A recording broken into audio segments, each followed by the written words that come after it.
క్రీస్తు ప్రభునందు ప్రియ సహోదరులారా, మనం ఇప్పుడు చెక్ రిపబ్లిక్లో క్రోమావ్ అనే ఒక పట్టణంలో మనం ఉన్నాం. ఇప్పుడు మీ అందరికి ఇక్కడ ఒక స్వరూపాన్ని చూపిస్తున్నాను. మీకు అందరికి తెలుసా ఎవరో? ఇక్కడ వ్యక్తిని మనం చూస్తున్న స్వరూపంలో పునీత అంతోని గారు, పాదువాపురి అంతోని గారు. జూన్ 13వ తారీఖున మనందరం సెయింట్ ఆంటనీ గారి పండగని మనం జరుపుకుంటాం. ఇక్కడ బాలయేసుని మరి అంతోని గారు చేతిలో పట్టుకొని ఉన్నారు. మీ అందరికీ తెలుసు ప్రియులారా, అంతోని గారు మరణించిన తర్వాత వారి సమాధిని తవ్వటం జరిగింది. అక్కడ ఒక పెద్ద ఆశ్చర్యం మనం చూస్తాం. అంతోని గారి శరీరం మొత్తం కులిపోయింది, కానీ అంతోని గారి నాలుక మాత్రం కులిపోలేదు. ఆ సన్నివేశాన్ని చూసి పునీత బొనవెంచర్ గారు ఒక మాట అన్నారు. దేవుణ్ణి స్తుతించి ఆరాధించినటువంటి ఈ పునీతుని యొక్క నాలుక కుళ్ళిపోలేదు అని బొనవెంచర్ గారు మరి అంతోని గారిని ప్రశంసించారు. దేవునికి కృతజ్ఞత స్తోత్రాలు చెల్లించారు. ప్రియులారా, మనందరికీ తెలుసు, జూన్ 13వ తారీఖున మనం పునీత అంతోని గారిని పండుగను మనం చేసుకుంటాం. అంతోని గారిని ఏమంటారంటే మీ అందరికీ తెలుసు, అద్భుతాల అంతోని గారు అంటారు. అంతోని గారికి బైబిల్ పట్ల ఎంతో అపారమైన గౌరవం. ఆయన బైబిల్ బాగా చదివేవాళ్ళు. అంతోని గారు బైబిల్ చదువుతుంటే బాలయేసయ్యే స్వయంగా వచ్చి ఆ బైబిల్ యొక్క మరి ఆ పేజీలు త్రిప్పినట్లుగా మనం చరిత్రలో మనం చూడగలం. ప్రియులారా, అంతోని గారు మరి అనేక మంది పోగొట్టుకున్నటువంటి వస్తువులకు కూడా మరి అంతోని గారిని స్మరించుకున్నప్పుడు ఎంతోమంది దేవుని యొక్క దీవెనలు, దేవుని యొక్క కృపలు పొందుకున్నట్లుగా మనందరికీ తెలుస్తుంది. ప్రియులారా, ఇప్పుడు క్రోమావ్ అనే పట్టణంలో మనం ఉన్నాం, చెక్ రిపబ్లిక్లో మనం ఉన్నాం. ఇప్పుడు ప్రియులారా, ఇక్కడ నుంచి ఈ యొక్క బ్రిడ్జ్ నుంచి మనం చూస్తే ఇక్కడ మీ అందరికీ ఒక విచారణ గుడి కనపడుతుంది. సిటీలో ఉన్నటువంటి ఒక గుడి, విచారణ గుడి.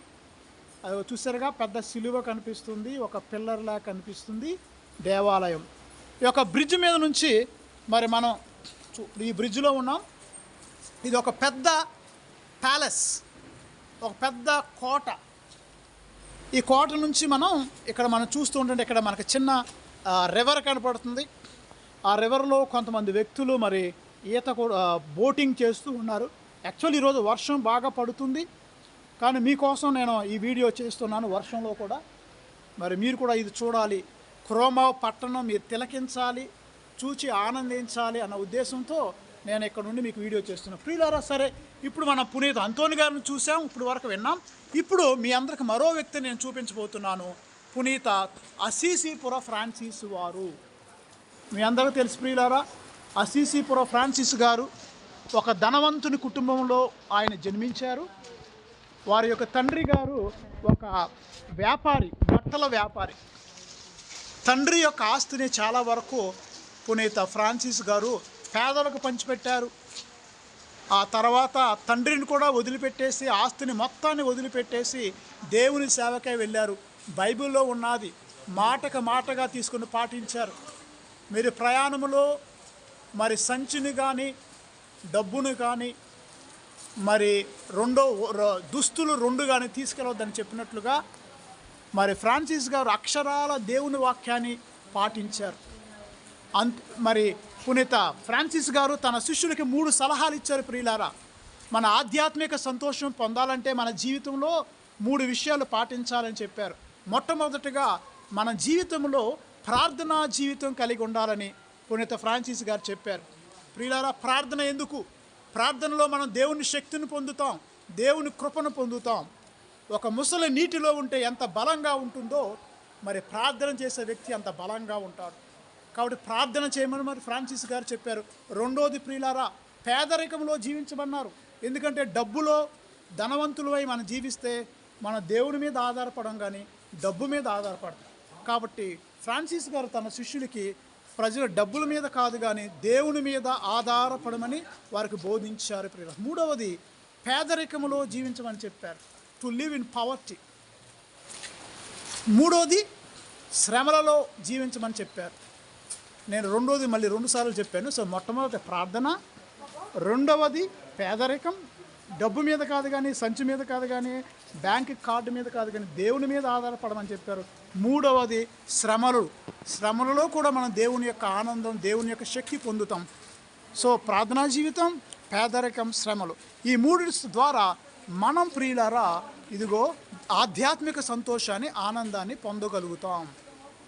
ఎందుకు శ్రమల్లో ఆనందం అంటే ప్రియులారా, మీ అందరికీ తెలుసు, మన శ్రమలు పడినప్పుడు ఎక్కడో ఒక ఆత్మ మన శ్రమల ద్వారా రక్షణ పొందుతుంది. మనం పొందే శ్రమల ద్వారా మన క్రీస్తు శ్రమలలో పాల్గొంటాం, క్రీస్తుతో ఐక్యం అవుతాం. కాబట్టి ఫ్రాన్సిస్ గారు తమ శిష్యులకి ఇది చెప్పి ఉన్నారు ప్రియులారా. ఇప్పుడు తర్వాత మనం ఇక్కడ ఒక దేవదూతను కూడా మనం చూడగలం. ఇక్కడ ఒక దేవదూతను మనం చూస్తూ ఉన్నాం. దేవుని యొక్క దూత నేను భావిస్తున్నాను. మరి ఇక్కడ మనకి యోహానెస్ నెపోముక్ అంటారు. జర్మనీ దేశంలో చాలా ఫేమస్ యోహానెస్ నెపోముక్.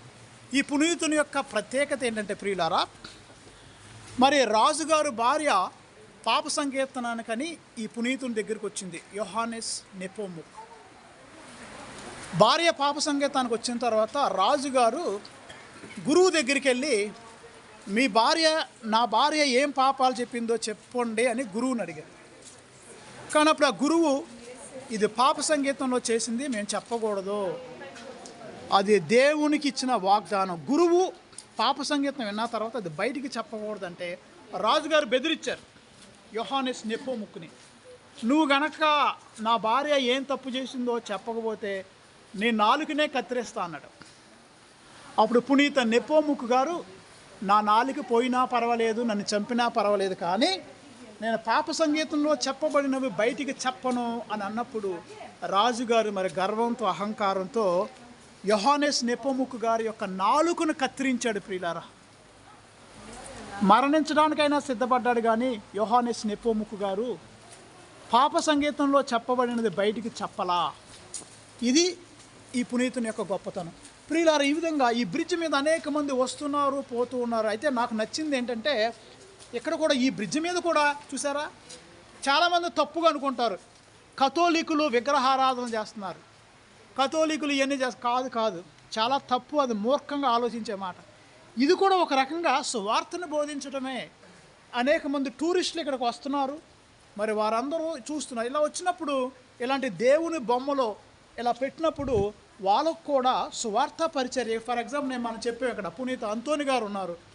ఇక్కడ వచ్చినటువంటి వారు చూసినప్పుడు, ఆహా, పునీత అంతోని గారి స్వరూపం అని కొంతమంది అంతోని గారిని తలంచుకుంటారు.